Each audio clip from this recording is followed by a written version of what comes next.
গোটা রাজ্য জুড়ে বাসের রমরমা।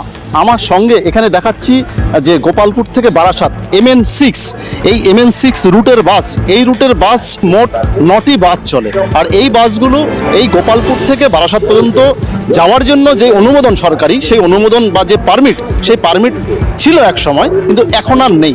না থাকলেও এই 9টি বাস পুরো অবৈধভাবে, একদম কোনো রকম পারমিটবিহীন, পারমিট ছাড়াই রমরমিয়ে প্রতিনিয়ত এই গোপালপুর থেকে বারাসাতগামী বাস, যদিও এখনো পর্যন্ত বারাসাত পর্যন্ত বাসগুলো না গেলেও এই গোপালপুর থেকে গোবরডাঙ্গা পর্যন্ত বাসগুলো প্রতিনিয়ত যাতায়াত করার। যদি রাস্তায় কোনো দুর্ঘটনা ঘটে তাহলে এই যাত্রীদের সুরক্ষা কে দেবে? বাসের মধ্যে একাধিক যাত্রী রয়েছে, যাত্রী ভর্তি রয়েছে, তারা প্রত্যেকে এখন তাদের যাতায়াতের একমাত্র এই সম্বল বা এই রাস্তা শুধুমাত্র এই বাসগুলোই। কবে এই বাসগুলোর অনুমোদন দেওয়া হয় নতুন করে, আর মালিক পক্ষ যারা রয়েছেন তারা আদৌ অনুমোদন পাস করান কিনা এই বাসগুলোর বিরুদ্ধে, সেদিকেও নজর থাকবে আমার।